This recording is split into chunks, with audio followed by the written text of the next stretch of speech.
Tervetuloa kuuntelemaan Psykopodiaa, podcastiani, joka käsittelee psykologian eri aihealueita ja ilmiöitä. Minä olen psykologi Nina Lyytinen. Tässä Psykopodia-jaksossa vieraanani on psykologi-psykoanalyytikko Katri Laine. Keskustelemme Katrin kanssa itsetunnosta ja sen vahvistamisesta. Hän on Katri Laine. Ihmisillä on monennäköisiä näkemyksiä ja olettamuksia itsestään, joita he ei oikeastaan pysähdy kyseenalaistamaan, vaan ne on ollut siellä mielessä niin kauan, että niistä on tullut itsestäänselvyyksiä, semmoisia niin kuin totuuksia. Jos nyt ajattelee vaikka terapiatyöskentelyä, niin paljon niiden kanssa tehdään töitä. Pysähdytään tarkastamaan, että onkohan se oikeastaan näin, ootkohan se tommonen ihminen tai noinkohan ne toiset oikeastaan ajattelee tai mistä toi sun ajatus tuli. Ja sitä toki voi tehdä ihan itsekin omassa mielessään. Eli että jos huomaa erilaisia ajatuksia itseensä liittyen. Mä oon aina tämmönen, mä osaan tätä, mä en osaa tätä, tyyppisiä esimerkiksi. Niistä voi pysähtyä sieltä, että okei, minkä takia mä ajattelen näin, tai mihin mä ikään kuin perustan tämän. Tässä jaksossa kuulet muun muassa, miten itsetunto kehittyy, millaiset tekijät luovat pohjaa hyvän itsetunnon kehittymiselle, mitä huono ja hyvä itsetunto tarkoittavat, ja miten ne näkyvät käytännössä. Katri antaa myös käytännön vinkkejä siihen, miten itsetuntoa voi vahvistaa.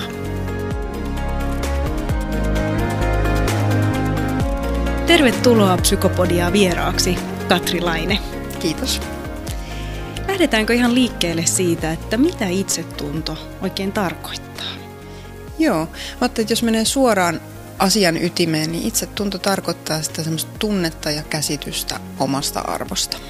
Ja mä ajattelin, että siinä on vähän niin kuin kaksi ulottuvuutta. Toinen on se ihmisen sisäinen käsitys, että mitä hän itse itsestään ajattelee. Että millä tavalla hän itselleen kelpaa ja kokeeko hän itse itsensä arvokkaana ja hyvänä. Mutta sitten se toinen ulottuvuus on sosiaalinen, eli että mitä hänen mielikuvissaan muut hänestä ajattelee tai mitä hän muille merkitsee. Minkä arvoinen hän ikään kuin on ihmissuhteissa ja muille. Ja miten itsetunto sitten kehittyy?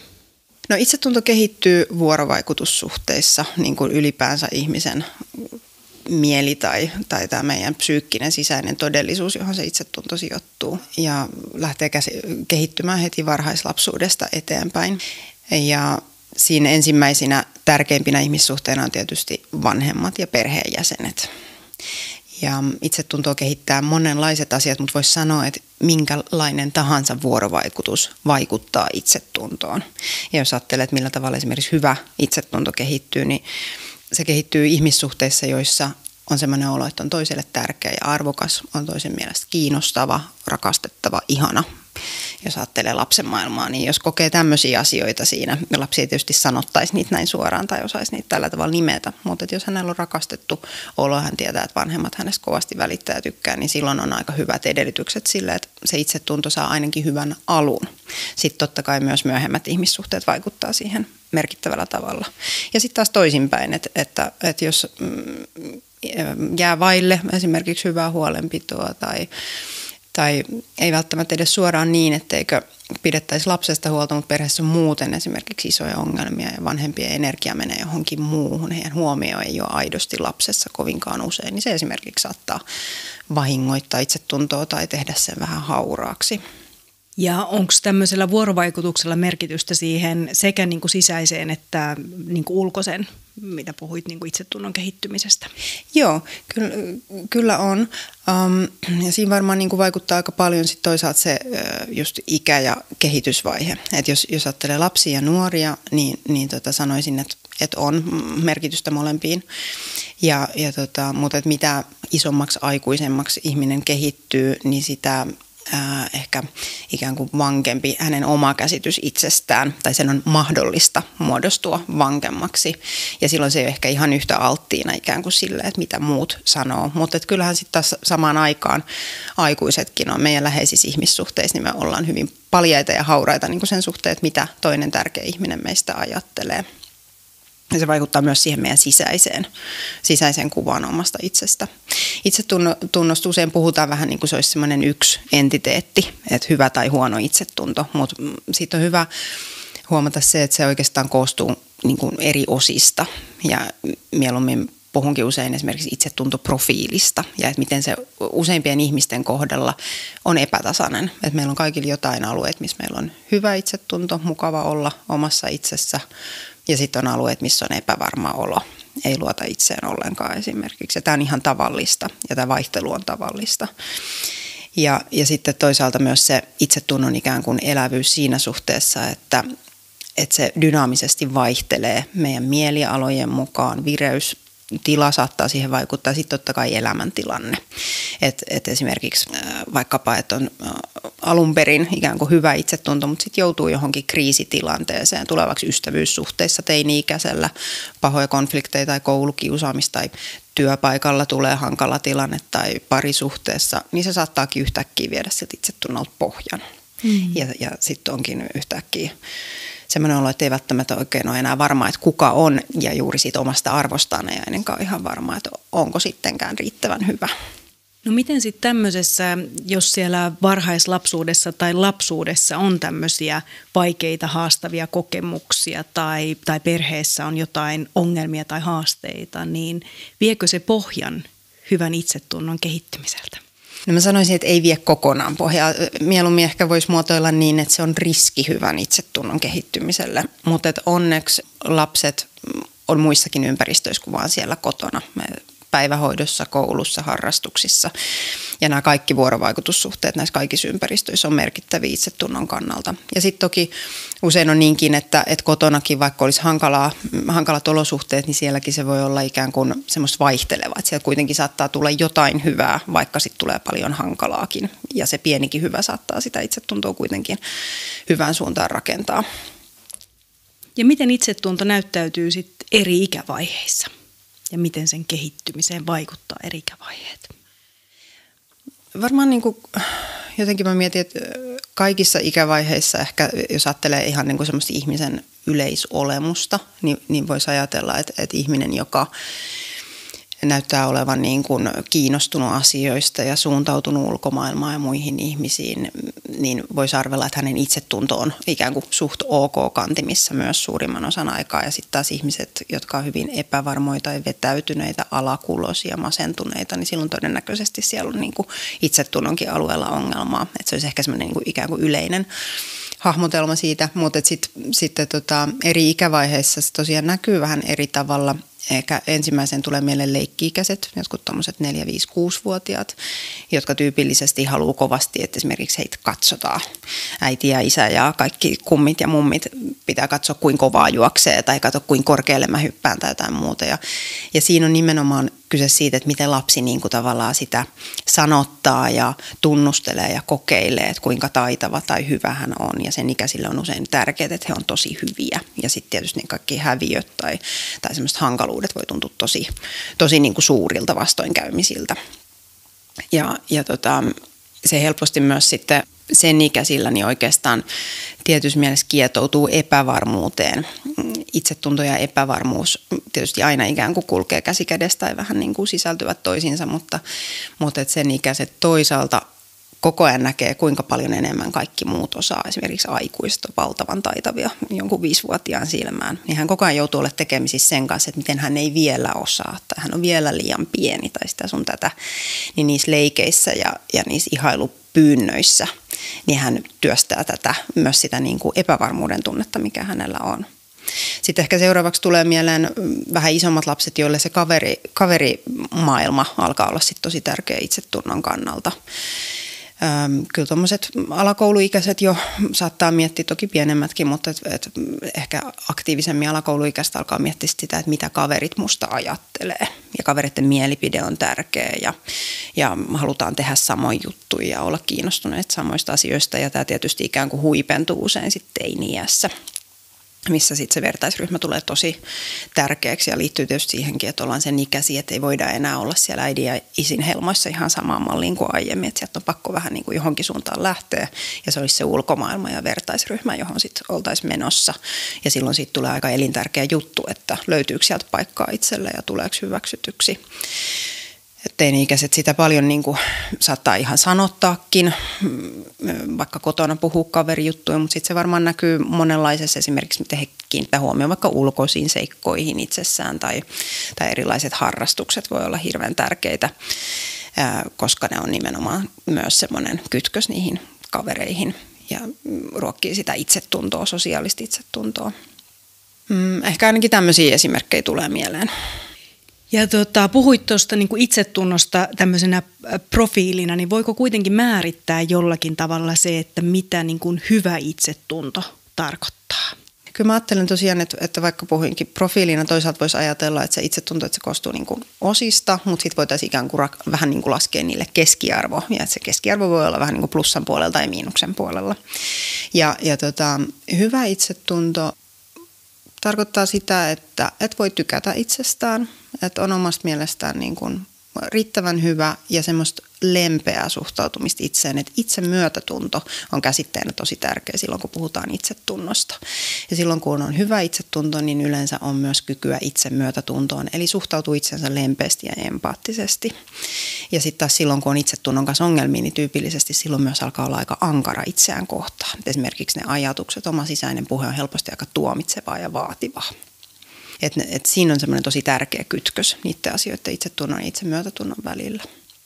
Mutta hyvään itsetuntoon kuuluu sitten olennaisena se, että hyväksyy sen, että ei ole täydellinen, ei osaa kaikkea ja on välillä tarvitseva ja heikko ja monta sellaista asiaa, mitä välttämättä ei niin kuin ole ihan helppo ikään kuin itsessään nähdä. Että hyvä itsetunto ei esimerkiksi ole se, että korostaa itseään tai on hirveän niin kuin voitonhaluinen, niin se ei välttämättä kerro hyvästä itsetunnosta, vaan että hyvä itsetunto saattaa olla jotain, mikä on ihmisessä aika hiljaisesti niin kuin siellä ikään kuin sisällä, että sitä ei tarvitse sillä tavalla maailmalle kuuluttaa tietysti mielessä silloin, kun se on niin kuin hyvissä kantimissa. Ja onko niin, että hyvä itsetunto ei myöskään tarkoita sitä, että ihminen on täydellinen eikä epäonnistu? Joo, sitä se nimenomaan ei tarkoita, vaan se tarkoittaa just sitä, että ihminen voi hyvin epäonnistua ja se ei kaada hänen niin kuin sitä itsetuntoaan esimerkiksi. Hänelle ei tule semmoinen, kun hän mokaa, niin hänelle ei tule semmoinen olo, että mä oon surkea kokonaisuudessa, olen epäonnistunut ihminen, vaan hän voi ajatella, että okei, no tämä meni nyt vähän huonosti, mutta ensi kerralla paremmin tai että se on ymmärrettävää, koska tässä oli näitä ja näitä selittäviä asioita tai jotain muuta. Eli että hän pystyy tosiaan olemaan semmoinen lempeä coachi tai vanhempi tai kumppani itselleen. No avaatko vielä vähän sitä, että mitä huono itsetunto sitten tarkoittaa? Jos ajattelee niin kuin vaikka sitä ihmisen sisäistä maailmaa ja ajatus- ja tunnemaailmaa silloin, kun on huono itsetunto, niin aika usein se tarkoittaa ihan suoria itseen kohdistuvia niin kuin negatiivisia ajatuksia. Ihan semmoista voi olla ihan suora ajatus, että mä oon huono tässä tai tässä asiassa. Tai ihmiset saattaa esimerkiksi terapiassa sanottaa, että heillä on arvoton olo. He tuntee, että he on arvottomia. Usein se kuvautuu myös just semmoisena vaativana, syyttelevänä ajatusmaailmana, että vähän koko ajan on niin kuin itseään piiskaamassa jostain asiasta tai rankaisemassa, haukkumassa jostain asiasta ulospäin. Saattaa näyttäytyä alakuloisuutena, vetäytyvyytenä. Toki sitten ihmiset, kaikenikäiset sekä lapset että aikuiset saattaa ihan sanottaakin asioita niin, että siitä voi kuulla, että ei ole ehkä hyvä olo itsensä kanssa, vaikka sanoo, että mä en ikinä onnistu tässä tai jotain tämän tyyppisiä. Se voi näyttäytyä myös semmoisen ikään kuin riman alitustendenssinä, eli että ei uskalla lähteä esimerkiksi omien haaveiden perään tai ei uskalla yrittää täysillä tärkeissä tilanteissa, vaan niin kuin lopettaa kesken, koska ei oikeastaan usko, että itsestä on johonkin itselle tärkeäseen asiaan. Ihmissuhteissa saattaa näyttäytyä sillä tavalla, että esimerkiksi pysyy satuttavassa ihmissuhteessa tai että ei lähde ratkomaan niitä ongelmia siinä. Että voi olla semmoinen olo, ei välttämättä tietoisesti, mutta ehkä vähän niin kuin tiedostamatta, että jollain tasolla tämän ansaitsee tai että on ihan tämmöinen ihmissuhde, missä on vähän paha olla, niin sen tavallaan niin kuin ikään kuin synkroniassa sen kanssa, minkälainen olo mulla on itsestäni.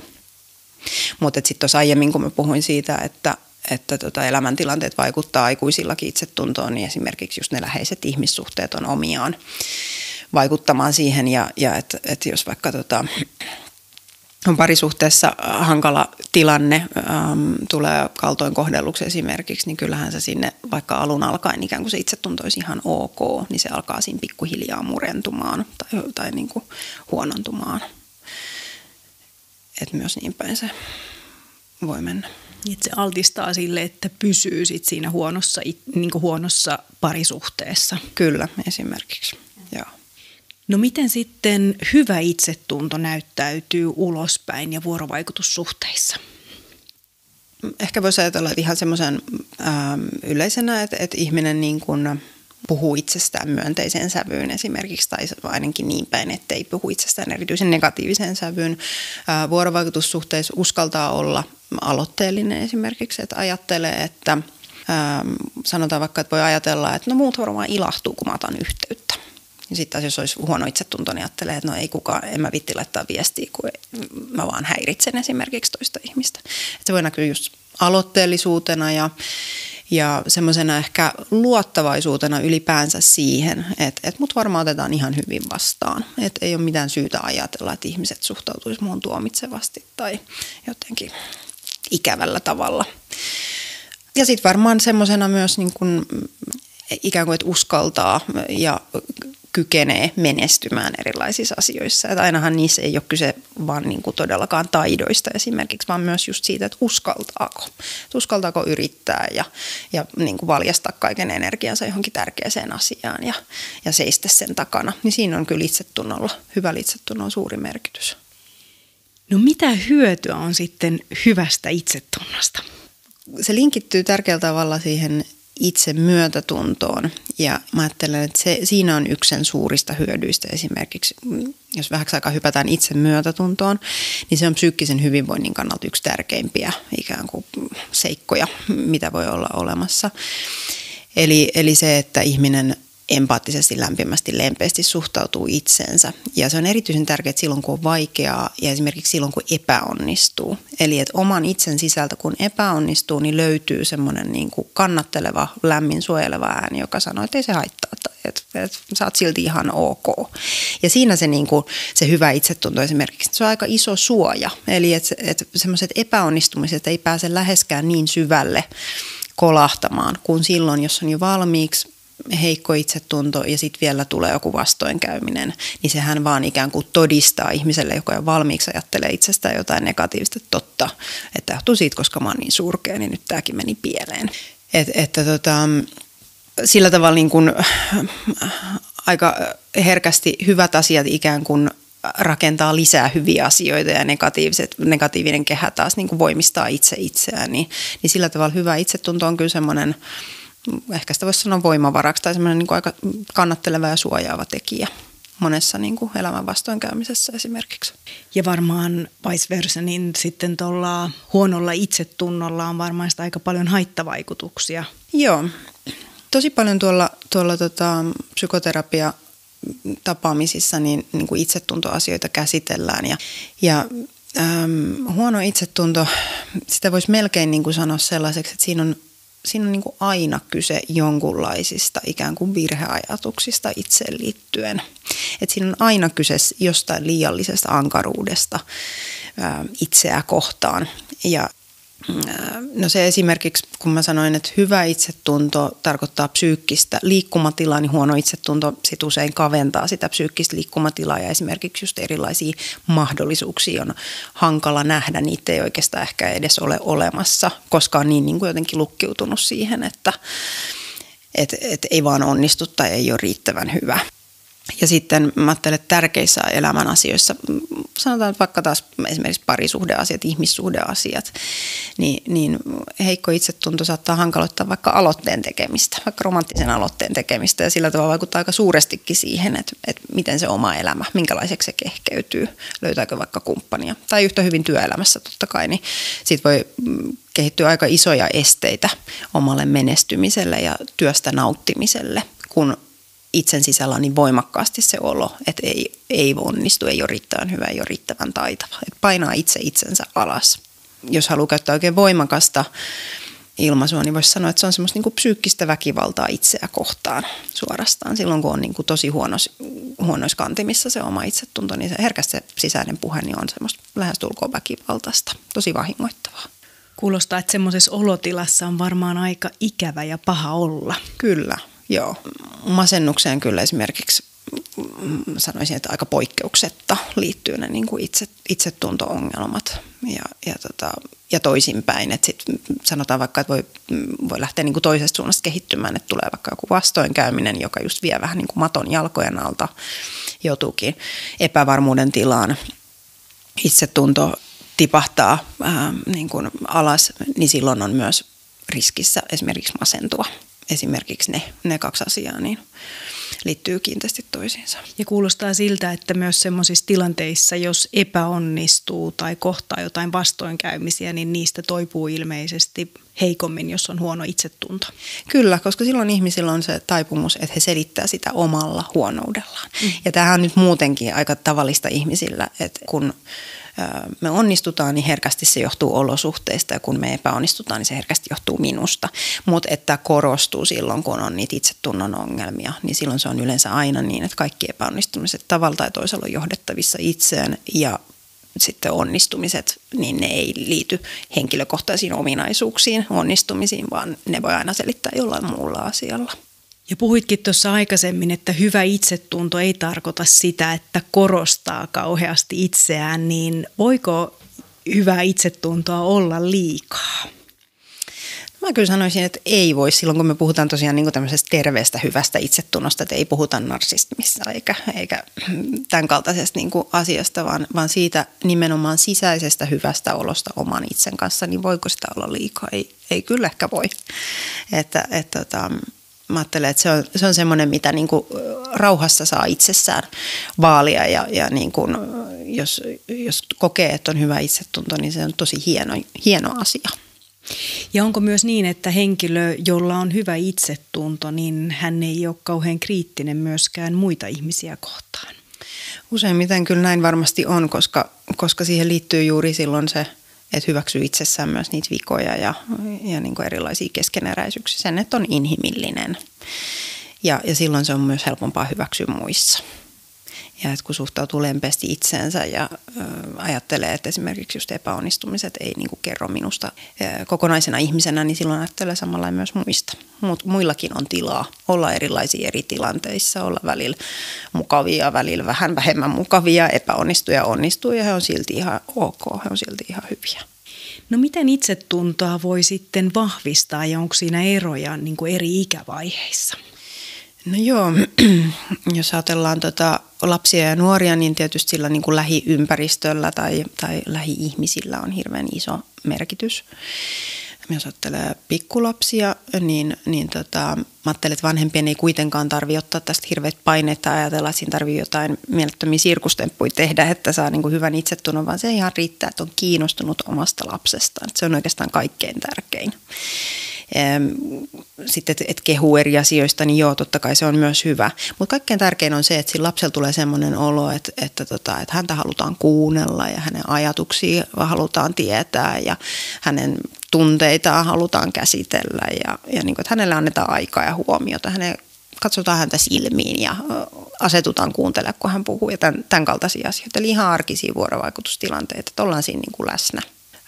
Mutta sitten totta kai samaan aikaan niin kyllähän myös sellaiset erilaiset taidot on ihan hyviä. Ja niin kuin se, että tukee esimerkiksi lasta sellaisissa asioissa, mistä hän näyttää olevan itse kiinnostunut. Tai että esittelee, antaa hänelle mahdollisuuksia vaikka nyt harrastuspuolella, niin kokeilla jotain, mistä hän saattaisi pitää. Ja mikäli hän pitää, niin lähteä tukemaan häntä niissä. Jos ajattelee sitä omaa ikään kuin sisäistä itsetuntoa, että mitä ihminen itse itsestään ajattelee, niin kyllähän siihen sitten vaikuttaa just erilaiset ihan käytännön onnistumiset. Että vaikka just joku harrastus, mistä on tykännyt ja mistä on ollut aika hyvä, niin kyllä se rakentaa sitä omaa itsetuntoa positiiviseen suuntaan.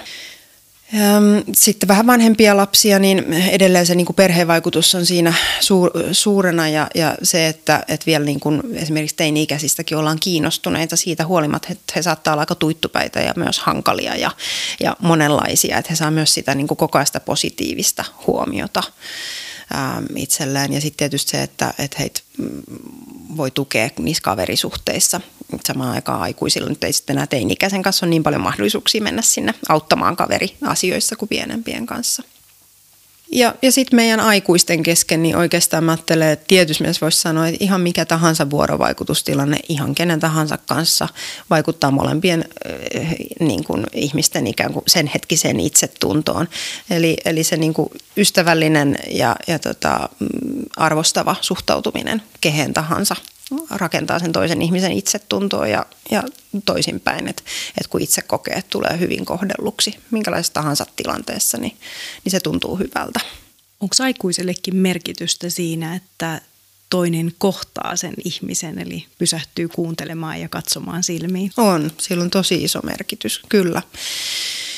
Ja aikuiset ehkä herkästi ei ole niin hyvässä yhteydessä semmoiseen omaan tietynlaiseen niin kuin tarvitsevuuteen. Me ehkä herkästi sijoitetaan se vaan lapsiin, ajatellaan just, että lapset tarvitsevat sitä huomioon, mutta sehän ei ole totta. Mehän tarvitaan itse sitä myös. Ja me tarvitaan positiivista huomiota ja hellyyttä ja kaikkea mahdollista. Oikeastaan ihan samoja asioita kuin lapsetkin. Mutta se on sitten meillä aikuisilla tuolla meidän niin kuin aikuisen kuoren sisällä vähän niin kuin piilossa enemmän. Mutta et kyllä tarvitaan sitä toisen huomioon ja pysähtymistä ja ehkä tulee mieleen esimerkiksi tilanteet, missä sanotaan vaikka, että ystävällä on joku hankala elämäntilanne esimerkiksi, niin aika harvoin ihmiset loppujen lopuksi kaipaa neuvoja, vaan hehän kaipaa just vaan sitä, että siinä vaan on ja kuuntelee. Ne on tosi tärkeitä myös aikuiselle. Meillä on ollut Suomessa ainakin jonkun verran myös semmoista perinnettä, että ei kehuta, tai yhdessä vaiheessa ainakin, että ei kehuta lapsia, että he ei ylpisty. Niin mitä sä ajattelet tästä? Joo, aivan.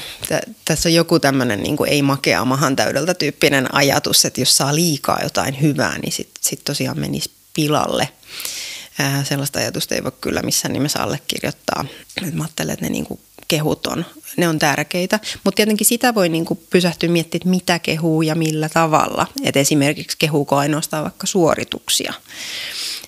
Että onko se ainoa, jolloin lapsi saa suoraan kehun. Et mä ajattelen, että ihannetilanteessa lapsi voi myös saada semmoisia ikään kuin kehuja vaikka, että onpa sun kanssa kiva olla, tai sun kanssa on tosi kiva viettää aikaa, tai että onpa sulla hauska huumorintaju, tai mitä ikinä. Tai esimerkiksi ulkonäköön liittyen, niin mä ajattelin, että jokaisen lapsen olisi hyvä kuulla, että hän on aivan ihana. Et siinähän ei ole niinku kyse siitä, että niinku jotenkin niistä piirteistä tai mistään, vaikka kaikki lapset ja ihmiset muutenkin on aika ihania, jos niinku siinä on ne oikeat rakastavat silmät heitä katsomassa. Sitä me kaikissa ikävaiheissa niinku kaivataan ja tarvitaan. Voiko aikuista kehua liikaa? En mä oikein usko, että aikuistakaan nyt voi liikaa kehua. Jos sitä tosissaan tarkoittaa ja se on vilpitöntä, niin ei kyllä varmasti voi. Ja silloinhan ne kehut tuntuu kaikkein parhaimmalta, kun joku todella niin kuin on pysähtynyt ja niin kuin nähnyt jotain ja sanoo sen vilpittömästi, niin se tuntuu tosi mukavalta. Voidaanko vielä mennä semmoiseen, että miten aikuinen ihminen tai nuorikin voi itse vahvistaa omaa itsetuntoa? Onko jotain semmoisia keinoja? Joo, varmaan niin kuin ensimmäisenä tulee mieleen, ja kun mennään suoraan itsetuntoon, niin itsetuntemuksen vahvistaminen. Että niin kuin ihan sen pysähtyminen, sen ääreen pysähtyminen, että minkälainen mä oikeastaan olen. Ja esimerkiksi sen miettimistä, että mistä mä pidän ja mistä mä nautin. Ei pelkästään, että missä mä oon hyvä tai missä mä oon huono, vaan myös niin kuin se, että missä mulla tulee hyvä olo, missä mä oon kotona, niin sen tyyppisten asioiden miettiminen. Ja joskus voi olla ihan semmoinen hyvä käytännön keino esimerkiksi kirjoittaa listaa. Voi listata hyvin itselleen asioita, missä on hyvä, missä on mielestään onnistunut. Ja siinä olisi hyvä huomioida myös, ei pelkästään just tämmöinen niin kuin joku suoritus tai tekeminen, vaan myös erilaiset esimerkiksi, että miten on itselleen onnistunut olemaan hyvä. Se jää aika usein paitsioon tai sitä ei oikeastaan edes osata ajatella. Tai halutessaan voi vaikka viikon ajan joka ilta kirjata 3 asiaa, mitkä tänään meni hyvin tai mistä mä tänään voisin itseäni kiittää tyyppisellä ajatuksella. Ne voi olla semmoisia niin kuin ajatusharjoituksia tuohon. Mutta sitten tosiaan niin kun se itsetuntemus on aika tärkeä, että herkästi ihmisillä on monennäköisiä näkemyksiä ja olettamuksia itsestään, joita he ei oikeastaan pysähdy kyseenalaistamaan, vaan ne on ollut siellä mielessä niin kauan, että niistä on tullut itsestäänselvyyksiä, semmoisia niin kuin totuuksia. Jos nyt ajattelee vaikka terapiatyöskentelyä, niin paljon niiden kanssa tehdään töitä.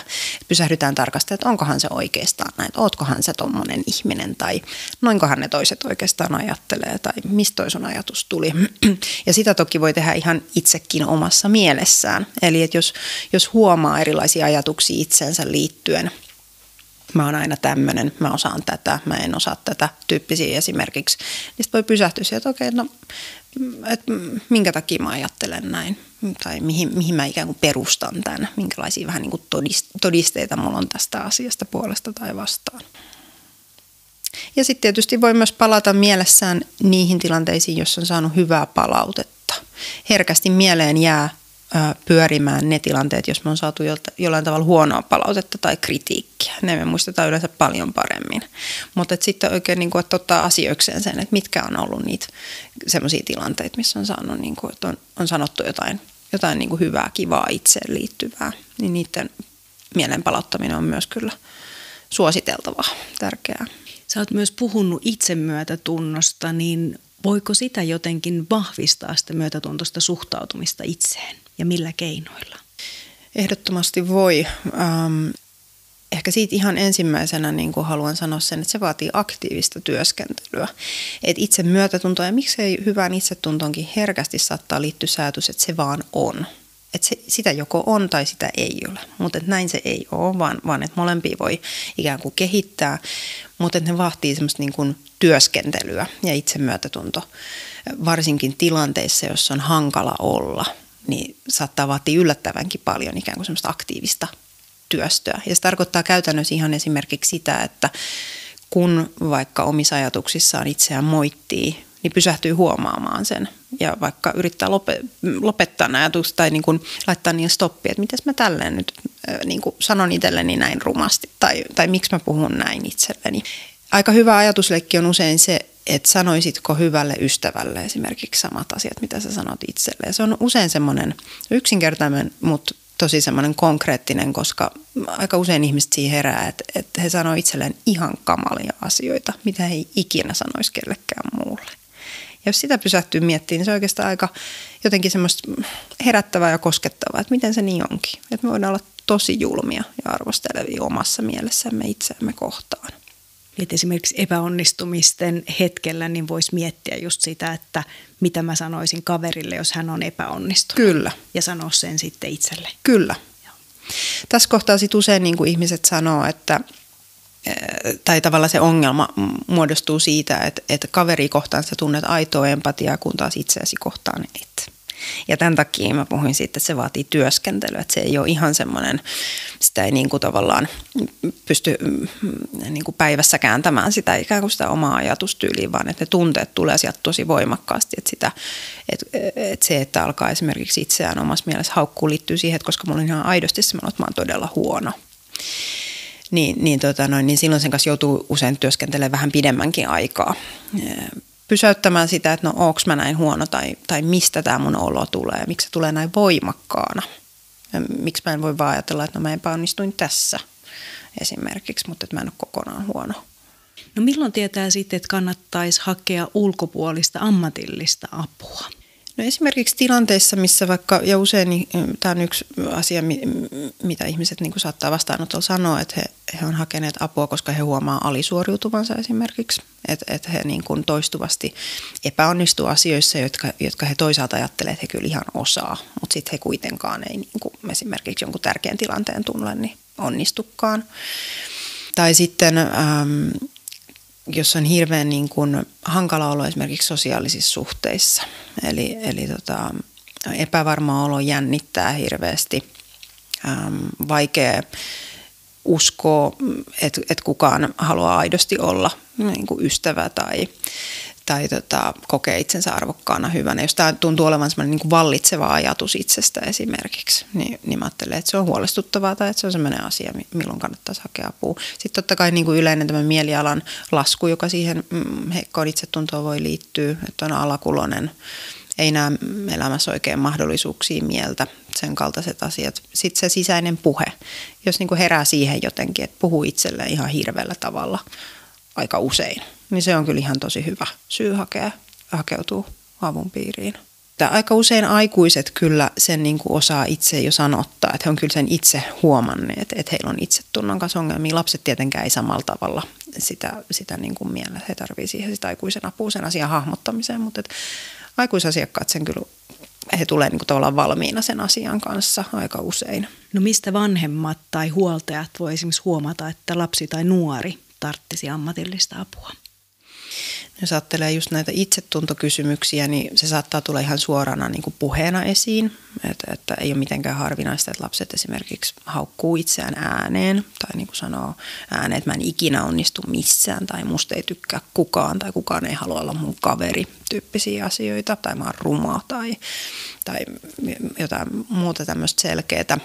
Sitten totta kai semmoinen lapsillakin se yleinen alakuloisuus, ehkä semmoinen apaattisuus, passiivisuus voi liittyä siihen. Joskus se voi tulla, jos ajattelee koulua, niin esimerkiksi kun täytyy ponnistella, tehdä läksyä, lukea kokeisiin, täytyy nähdä vähän vaivaa, niin siinä niin kuin menee hermot nopeasti, kun kokee, ettei osaakaan. Se voi olla aika semmoinen niin kuin selkeä merkki siitä, että on itsetunnon kanssa hankaluuksia. Ehkä tämmöisiä asioita tulee mieleen. Sitten totta kai yleinen vetäytyvyys, jos ajattelee teini-ikäisiä, että jos vaikka onkin ihan normaalia ikätasosta, että teinit halua viettää aikaa suljetun oven takana, se on ok, mutta että jos se on ainoa, mitä he tekevät, on paljon yksin, tosi vetäytyneet myös perheen kesken, niin siitä on syytä aina olla huolissaan. Ja millaista apua on sitten tarjolla? Psykologit ja psykoterapeutit tietysti tulee tässä ensimmäiseen mieleen. Jos ajattelee lapsia ja nuoria, niin löytyy neuvoloista psykologeja, koulupsykologeja, jonkun verran on varhaiskasvatuksen piirissäkin nykyisin psykologeja, joiden niin kuin vastaanotolta voisi aloittaa. Aikuisilla usein työterveyden kautta löytyy psykologipalvelut. Ja sitten psykoterapia on myös hyvä vaihtoehto silloin, kun tuntuu, että niitä ongelmia on ollut jo pidemmän aikaa. Ja siihen niin kuin myös silloin niiden käsittelyynkin tarvitaan vähän pidempi aika. Ja olisiko sulla vielä ihan jotakin sellaisia käytännön vinkkejä itsetunnon vahvistamiseen? Ehkä ensimmäisenä tulee mieleen semmoinen, mikä ei välttämättä ole niin ikään kuin itsestäänselvä ensimmäinen idea, mutta semmoinen, niin kuin, että tekee hyviä asioita itselleen. Hellii itse itseään. Se voi olla mitä ikinä se nyt onkaan, lämmittää itselleen saunan, tekee itselleen hyvän ruoan, vie itsensä elokuviin tai mitä ikinä, tai järjestää itselleen kivan illan ystävien kanssa. Tekee hyviä asioita, antaa hyviä asioita itselleen. Niin se on aika semmoinen jotenkin, että se on vähän niin kuin, että silloin sanoo itselleen, että mä tykkään susta ja mä haluan kohdella sua hyvin. Niin se voi olla semmoinen aika kiva tapa. Sitten tietysti se sen miettiminen, että ensinnäkin, että mitkä on niitä hyviä asioita itsessä ja että mikä on se oma arvo ihan vaan omana itsenään. Eli aika usein ihmiset saattaa mitata oma arvoaan tekemisen kautta esimerkiksi. Mutta ihannetilanteessa olisi hyvä, että on se olo, että on niin kuin arvokas, vaikka silloinkin, kun joutuu olemaan pitkään sairaslomalla tai on joku muu hankala tilanne, että ei ole ikään kuin suoritustoimintakykyinen. Niin mitä ne minussa on sellaiset asiat, jotka ei liity johonkin tekemiseen, suorittamiseen, mitkä on niin kuin sellaisia asioita, mistä mä iässäni voin tykätä, mistä voin ehkä olla vähän ylpeä tai mistä voin itseäni kiittää tai sen kaltaisia asioita. Mä mainitsin aiemmin ne listat. Ehkä ne sopii tähän kohtaan myös hyvin. Eli omien vahvuuksien tunnistaminen ja sanoitkin, että muutenkin kuin pelkästään niin kuin suoritusten kautta, että missä näkee itsensä arvokkaana, tärkeänä. Joo, kyllä. Ja ehkä sitten tulee mieleen niin kuin se, että hakeutuu tilanteisiin, jossa on hyvä olla. Se on myös hyvä tapa rakentaa omaa itsetuntoa. Päinvastoin, kun me ollaan tilanteessa, missä on hankala olla, niin meidän itsetunto yleensä kärsii jollain tavalla. Eli tilanteessa, missä on helppo olla, voi olla oma itsensä, niin silloin tulee myös hyvä olo ikään kuin itsestä. Voi olla tyytyväinen itseensä. Ja miten sitten vielä tähän, mistä aikaisemmin puhuttiin, niin itsemyötätunto, kun sanoit, että sekin vaatii harjoittelua, niin onko siihen jotain tämmöisiä niin kuin sovelluksia tai nettilinkkejä tai jotain, mistä voisi löytää, että miten harjoitella itsemyötätuntoa? Itsemyötätunto on ollut viime vuosina paljon niin kuin esillä. Siitä on kirjoitettu monia kirjoja esimerkiksi. Mä en osaa suoraan sanoa mitään sovellusta siihen, mutta ehkä just se voisi olla se yksi hyvä harjoitus niin kuin ajatella itseään niin kuin olisi oma ystävänsä esimerkiksi. Eli katsoa etäisyyden päästä itseään ja mitä sanoisi ystävälle ja mitä sanoisi itselle. Tai miten niin kuin näkee, jos ystävä kertoo jostain tilanteesta, niin mitä silloin ajattelee siitä. Ja kun sitten taas itse on ollut jossain vastaavassa tilanteessa, niin miten eri tavalla tuomitsevammin siihen ehkä suhtautuu. Niin niiden asioiden niin kuin semmoinen huomaaminen. Ihan jo pelkästään huomaaminen on usein niin kuin hyvä alku. Ja sekin on jo ikään kuin sitä tekemistä, asian työstämistä. Onko sillä merkitystä, jos tekee tämmöistä harjoitusta, miten puhuisi ystävälle tai miten puhuu itselle, niin jos se tekee kirjoitettuna tai vain omien niin kuin ajatusten tasolla, niin voiko se voimistaa sitä esimerkiksi, jos sen kirjoittaa? Kyllä se varmasti voi sitä voimistaa. Se varmaan niin kuin riippuu just siitä, että mikä tuntuisi itselle niin kuin omimmalta, mutta että vaikkapa semmoinen, että kirjoittaa itselleen kirjeen esimerkiksi, missä vaikka kiittää itseään erilaisista asioista. Että mä oon kiitollinen sulle itselleni siitä, kun olen tehnyt tämmöisiä asioita vaikka oman hyvinvointini eteen tai päivittäin mä pidän huolta itsestäni näin ja näin, tämän tyyppisiä asioita, niin se varmasti voi olla kyllä aika semmoinen niin kuin voimakas kokemus, että sen kirjoittaa paperille ja sen jälkeen sen voi siitä lukea.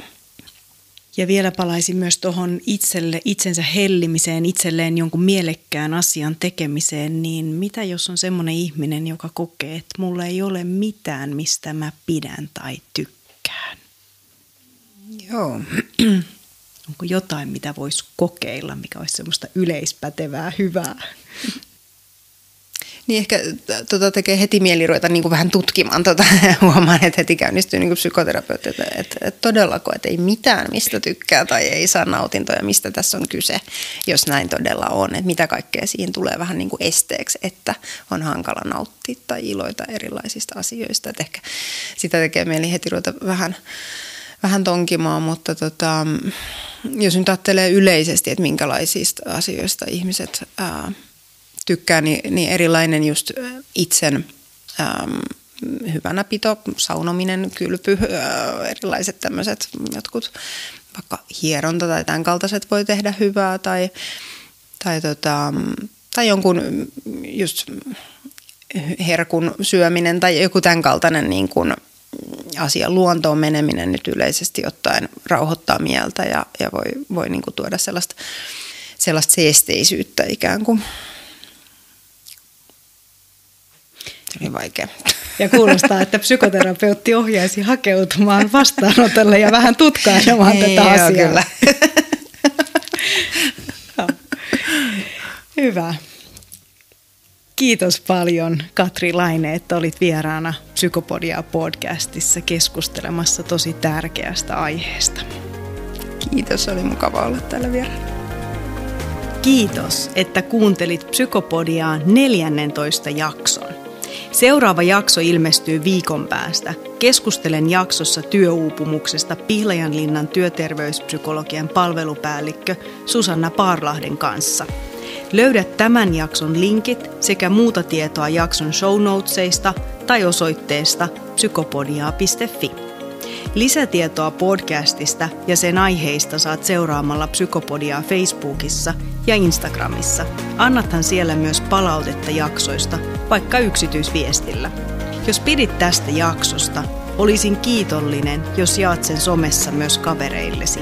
Ja jos jätät arvion siinä palvelussa, missä tätä ikinä kuunteletkin, näin autat muitakin löytämään podcastin. Jakson äänituotti, leikkasi ja kuvanotti Mikko Heiskala. Minä olen Nina Lyytinen. Kiitos, kun olit kuulolla.